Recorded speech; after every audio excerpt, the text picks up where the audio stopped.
it's Marie Meliora. Welcome to my channel. Today we're doing something really fun. I've been dying to start this tradition on this channel as well, because on my other Russian speaking channel that is slightly bigger, it's been a smashing hit. Blind tastings. We usually are familiar with that term when we're talking about tasting food, like trying wines and things like that, but it's an actual thing that is very popular and almost necessary in olfactory and perfume world as well. So I love doing those and I dread doing those because on one hand they're fun, on the other hand they are really embarrassing, and there's no better test to the expertise of any particular person, or like how well they know their own collection, or how well do they orient themselves in the perfume world in general, as to do a blind tasting. I've done it enough times that I think by now I'm like a little, like I got over myself and like all of those smashing hits when sometimes I can guess the perfume exactly, not just like what it smells like, not even like the kind of the decade when it was made, at least, you know, like trying to guess certain trends in olfactory design. Sometimes I can guess the brand and I can guess like the name of the perfume and the formulation. Those are probably the most memorable and precious moments for me, but for you as the viewers, usually it's the funnest when I force myself to a decision. I usually do it for the sake of entertainment value and for the sake of actually, you know, sometimes trying to force a decision, like cross the decision boundary and say this is it and not that, is very important in kind of understanding why do you like things, why do you not like them, why do you think rose smells like this and not like that, why do you think oud smells like this and not like that. And it's the funniest when I get it horribly wrong, just ridiculously wrong. I've had those too. So let's see how today is gonna go. So a subscriber of mine sent me a love package with 5 perfumes from her personal collection. And again, sometimes people get mischievous and they send me the same perfume several times, and I often describe it in different terms. It's a real thing, it's a real thing. And sometimes I get the most exquisite, rare, or the most run-of-the-mill kind of like sold everywhere perfumes that I'm astonished by. So I'm very excited to get to go through all the 5. We have 5 little sprays here. They are all titled from A to E. And how I usually do it, in case if you're just like curious to do it with your friends or by yourself, or if you're also a blogger, I find that the best way to do it is to test it once just randomly, just, you know, just apply them, you know, on a piece of paper or whatever, and just like take it all in. The second time I usually do it the same day, and I put it on a piece of paper and I just, you know, do 1 or 2 sprays, and I write down my first impressions. Then I come back to the same piece of paper to kind of figure out what happens after several hours. This is the kind of luxury you usually don't have when you're doing live tasting, like when you're doing with someone, because there it's all about the top notes. Here I usually prefer to have the luxury of kind of like having the full impression, and then I do it the third time on camera and try to see if anything changed, if I got any more insight into what it could be. So, A, number 1. Let's refresh this. Okay, from the very beginning, there is this kind of eau de cologne, kind of like aftershave type of powerful push that makes me think of something either in affordable category of fragrances, almost aftershaves, or potentially an old classic. What else did I write in terms of like the evolution of it? It's pretty much this, yeah. It is very eau de cologne, somewhat linear and straightforward at first, but it gets softer, it gets warmer, it gets more powdery, And what really amazed me when I let it sit for probably like 3 hours, the base of this perfume, the number one, was something like super creamy vanilla, which was like a huge departure from what it really starts as. So I imagine something herbaceous in an old school way, like, I don't know, clover, carnations, geranium, violets, iris, you know, a concoction of notes like that that are all slightly bitter, herbaceous, powdery. So what it made me think of was L'Heure Bleu. I have L'Heure Bleu in Eau de Perfume, which is not the most contemporary version, but I think like 1 or 2 reformulations before. And again, purely from the memory, I actually didn't do a one-to-one comparison, because that would be cheating. From the kind of the overall impression, I would say it's an old designer perfume, like older. I mean, obviously might be still selling, but like it's made with almost like, I don't know, is it 70s in thought. And the closest comparison, the closest candidate that comes from my personal memory, from my olfactory library, would be L'Heure Bleu by Guerlain, but I think this would be either a contemporary eau de parfum or eau de toilette, because it seems slightly lighter to me than what I remember of my own bottle. Okay, now the reckoning. I usually ask all people who like want to play this game with me to send one by one, because then I can iteratively open, kind of like figure out if I guessed it right. Okay, so I'm guessing an old herbaceous shipper-like perfume, and my ultimate guess that it could be something like, it could be L'Heure Bleu Eau de Toilette or something like it. Now, okay, number one.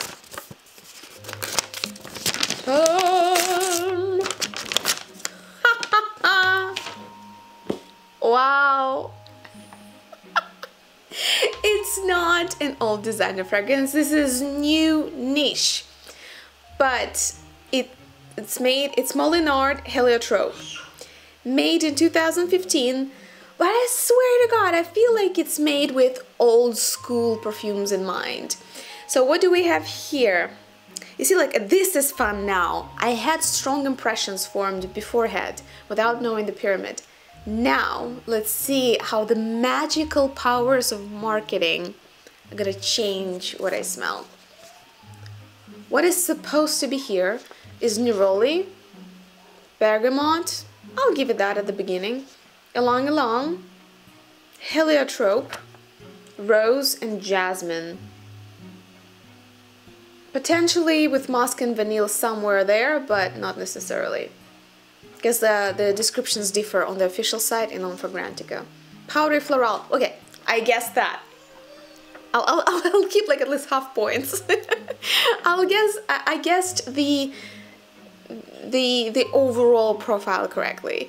I didn't think of heliotrope. This is one ingredient, including osmanthus, that without trying a soliflor with that name in mind, I can't quite tell what they smell like. So this is something that I probably need to develop a space in my brain to remember, that this particularly powdery old powder floral is probably what heliotrope presents itself when it dominates the fragrance.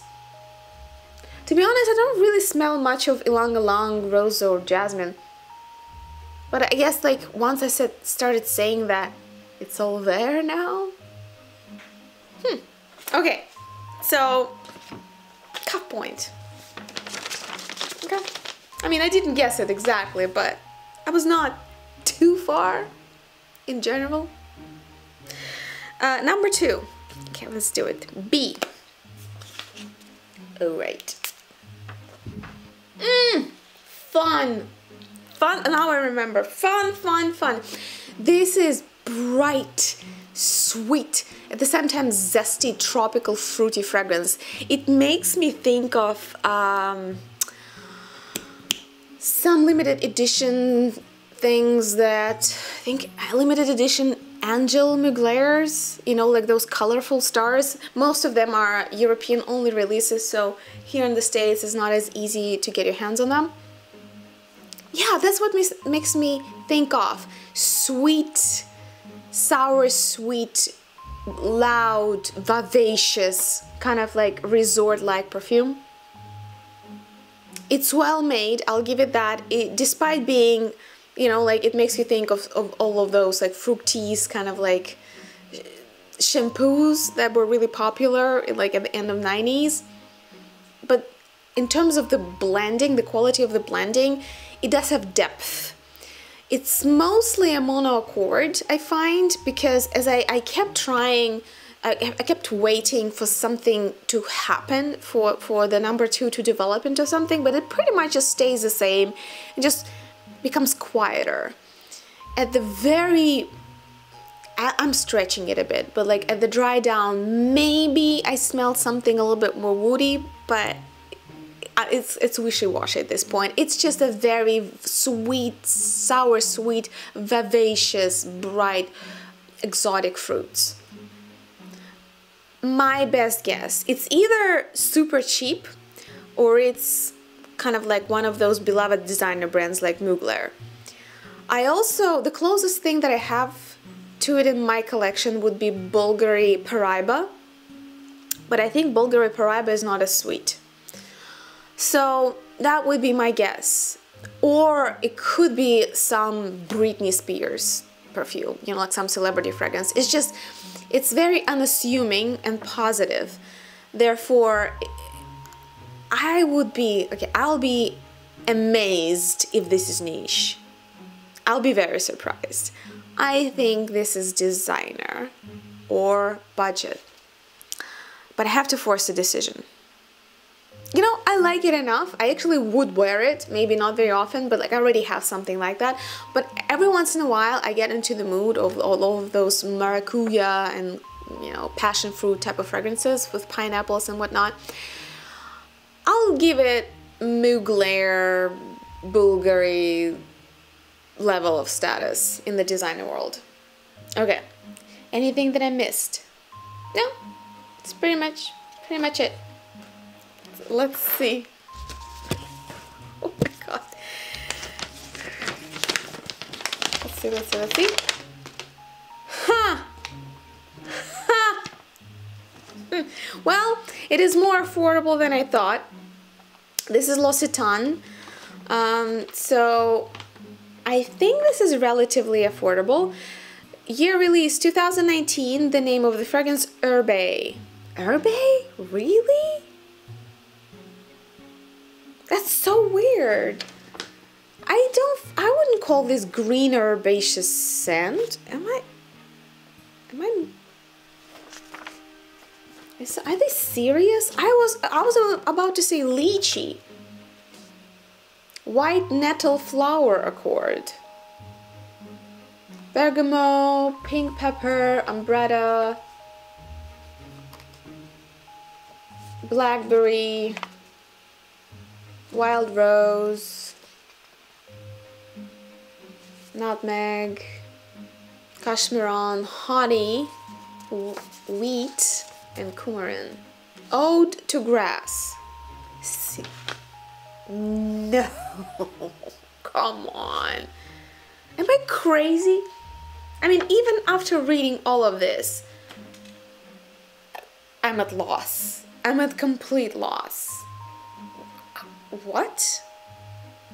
White nettle flowerwood? Are you kidding me? This is as tropical fruits as it gets. I respectfully disagree with the marketing department here, but here you have it. This is Herbe, L'Occitane.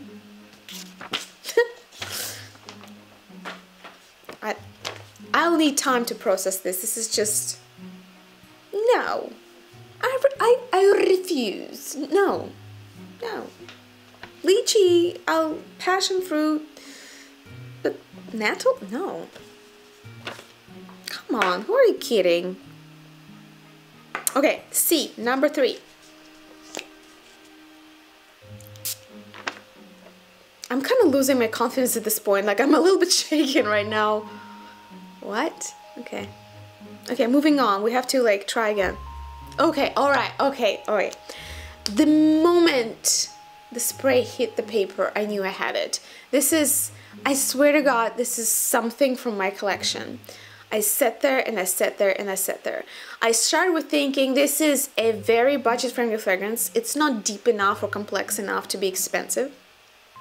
So that I'm fairly confident in. This is probably like 20 bucks, 30 bucks tops. It starts as some kind of, again, eau de cologne shipper, but the more I smelled it, there was like a strong floral component there that I sat there and I sat there. I was like, what is it? What is it? What is it? And eventually, it hit me. This is a rose shipper. This is like wild rose, you know, the bushy roses that, you know, grow in the garden or just like in random places, at least in Northern Europe. It is a rose shipper. And then it hit me again. I swear, like here, I swear it must be Tea Rose by Perfumer's Workshop. It must be. They're the same guys who are the owners of Amour Oud brand. It better be. I swear it is Tea Rose. It's just this it. Like once I got the image in my mind that this is Tea Rose, I couldn't let it go. And I don't know. I'll have to quit YouTube if I'm wrong. It's like I just have such a strong conviction that this must be Tea Rose. Okay, let's do it. Oh my God. Thank God. I won't have to walk the walk. It is Tea Rose. Tea Rose, peony, chamomile, damask rose, tea rose, Bulgarian rose, geranium leaves, violet leaves, cedarwood. Yep. It's an oldie, 1977, believe it or not, by Perfumer's Workshop. Woohoo! Dead on, which I think is a bit of a redeeming event considering what happened just before that. Okay. Number 4. Are you ready? I'm not. Okay, where's my number 4 description? Here we go. Anna says that this one is better to be tried on the skin as well. Sure. Okay. I remember this now.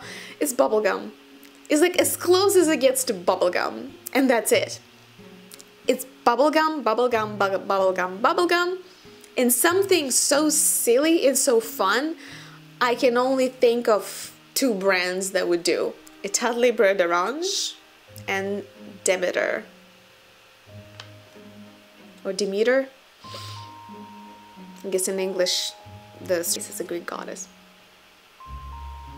So which one is it? A super affordable, funky, or indie brand? Or niche? So, I haven't seen a lot of perfumes that explicitly exploit kind of juvenile and child references.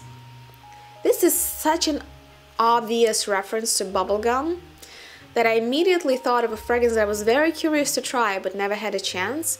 And this is Ensign's Bubblegum by État Libre d'Orange. So there should be an opening, supposedly according to what you read, of fun, bubbly, kind of soapy bubblegum. And then later it should get a more kind of like a more of a stronger spine through incense. I kept waiting for the incense, hoping it would be it, but I haven't smelled it on the blotter.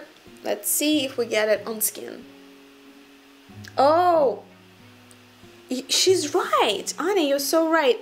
On skin, it really develops into something much deeper. It needs the warmth and I guess like the natural oils of the skin to truly open up, because on the paper it just remained very bubblegummy all the way through and there was not much development to it. Definitely here, but I don't really find it incensey. I find it more like cedar, kind of all these like woody notes. somewhat resinous even. This is what I feel. This is such a twister. It reminds me of another État Libre d'Orange perfume that's called Archives 69. You take a guess what it's dedicated to. Yeah, so that one opens up with, believe it or not, I mean, it's very believable. Don't ask me what I why I know this. That opens up, Archive 69 opens up with peachy condoms, and it transfers into these delightful kind of Buddhist castle type of incense, kind of like the incense burning experience. And I absolutely adored the dry down with the incenses and all the spice, like Eastern spices, but I couldn't survive the peachy latex, let's call it that.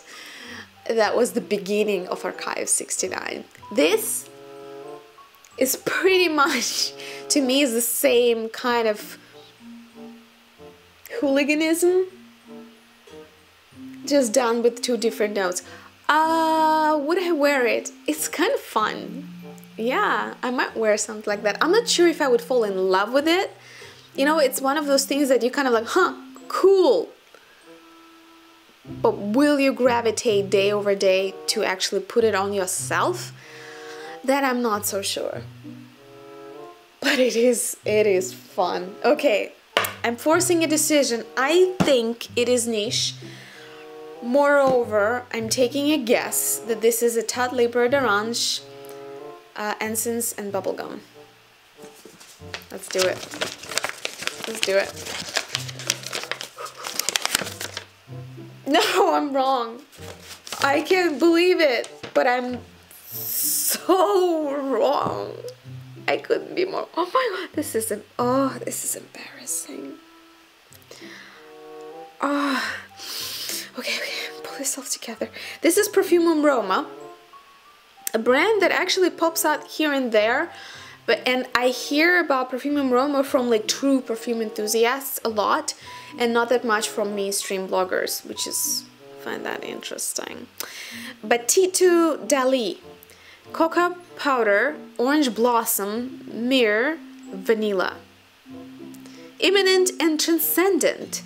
Which is the scent of fluttering angel wings? Who has ever heard it?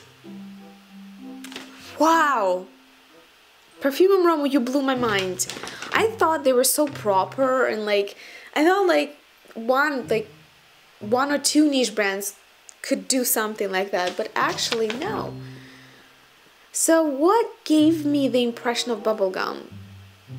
Cocoa? Cacao? Well, the incense that I thought was incense, or something cedar, seems to be myrrh, after all. Maybe it's vanilla with cacao? I'm blown away. Well, I guessed correctly that it's niche. Everything else I got horror. I was so confident. Like if you saw me just like a minute ago when I was trying to like write down my impressions, I was like, I got it. I got it. I got it. État Libre d'Orange. I see you.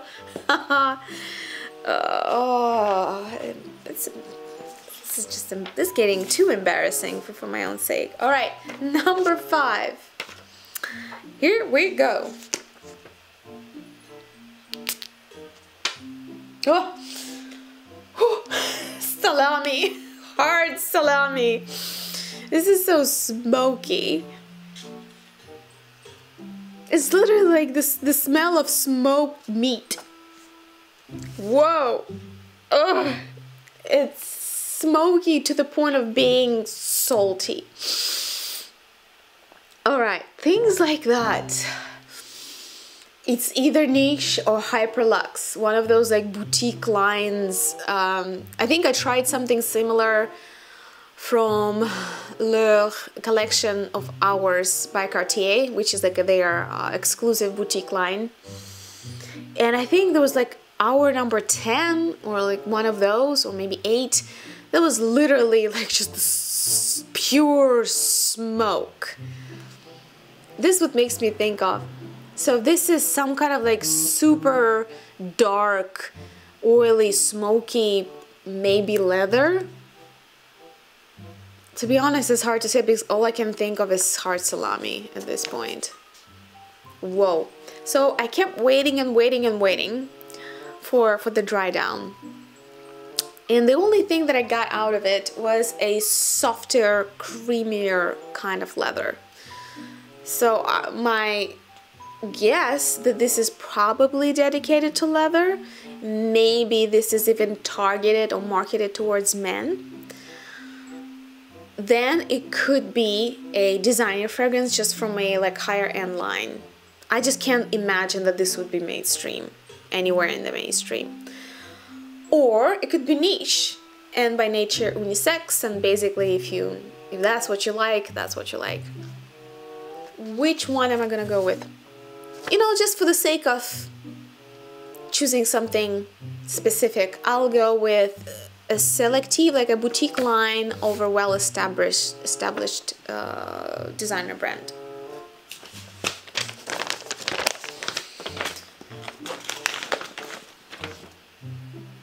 Okay, not quite, but this is niche.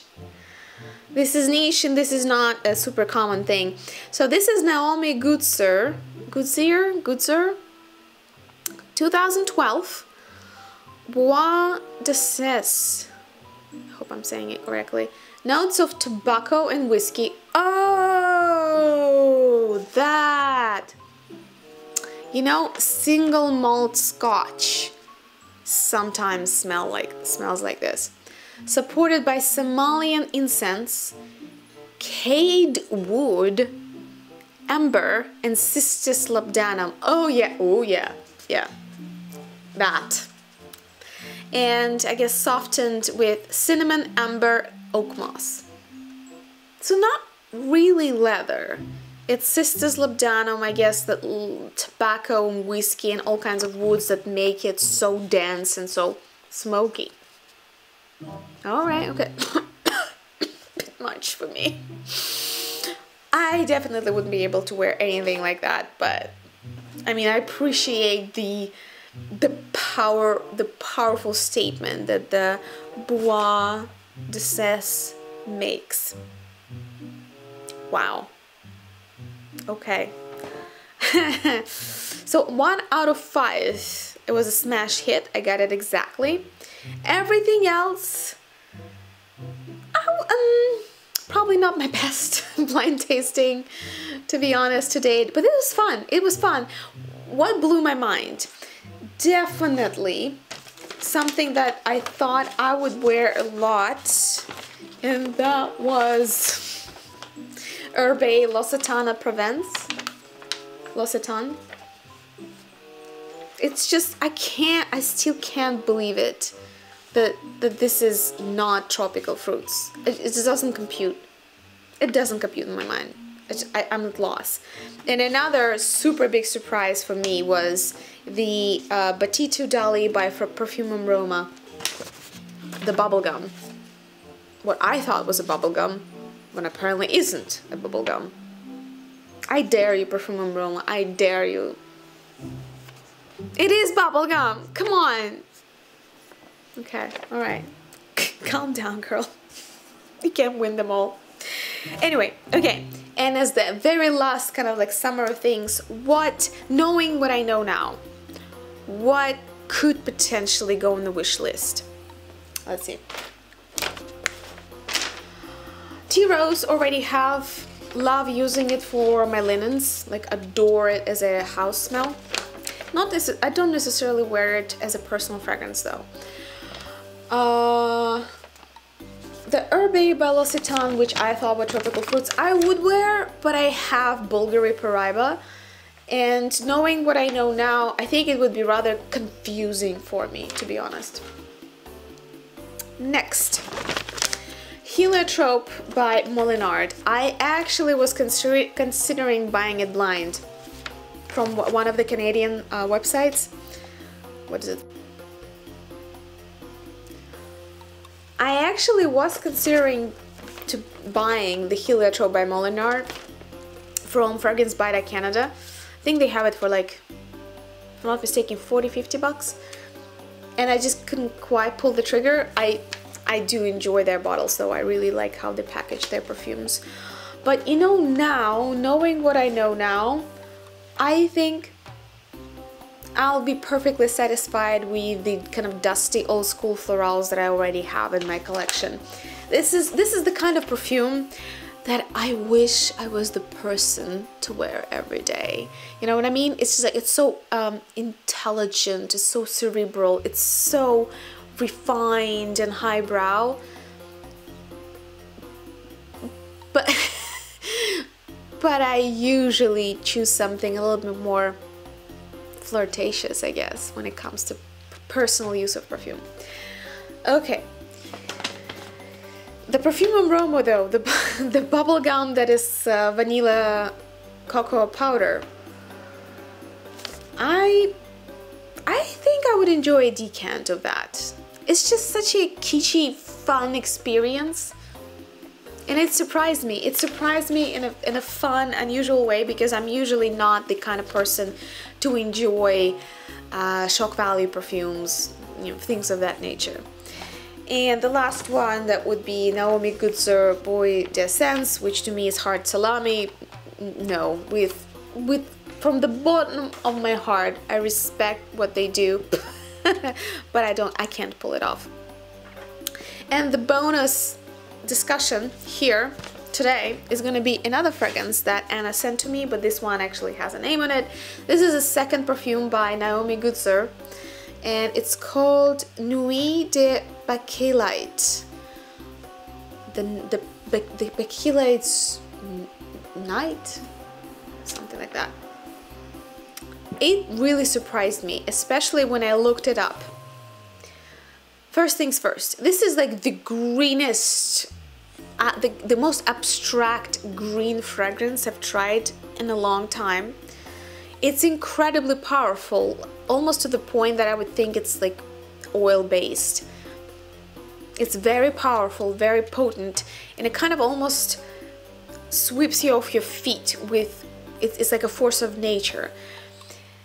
What surprised me more, that it had tuberose in it in the heart, and it was the most atypical tuberose I've ever smelled, because it's not super zesty, it's not bubblegummy, it's not voluminous and sweet. It's kind of, it's elusively abstract green type of tuberose, and I was a little bit shocked just how powerful these perfumes are. And knowing what I know now that I tried two by Naomi, Bois d'Essence, Bassesse, and Nuit de Bakelite. Wow, it's a completely new name to me. I actually haven't heard of, like, have you heard about Naomi Goodsir? Is it new? Has it been around? This is definitely the stuff for people who prefer beast mode like of perfumes.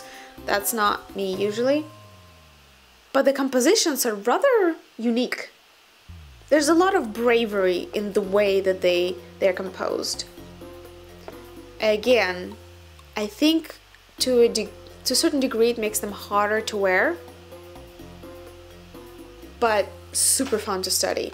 So yeah, Nuit de Bakelite, not something I would wear because it's almost like too much for me. If you like green fragrances, if you like Aura by Mugler, this might be a smashing hit for you too. I find that it shares a lot of this deceiving sweet tuberose in green lianas kind of impression with Aura by Mugler, though they're not exactly the same, but I find that they have somewhat of a similar dynamic quality. Alright, this is it. I hope you enjoyed this blind tasting. Please let me know what you thought of these fragrances. Have you tried any of them? Have you ever done blind tasting yourself? If you haven't, highly recommend. Highly recommend. And I will be hopeful that I'll receive a next package from you guys sometime soon, so we can have another get together and try some new fragrances and test how well do I actually know the perfume world. Thank you so much for watching. Please like and subscribe if you enjoyed this video. I'll see you in the next one.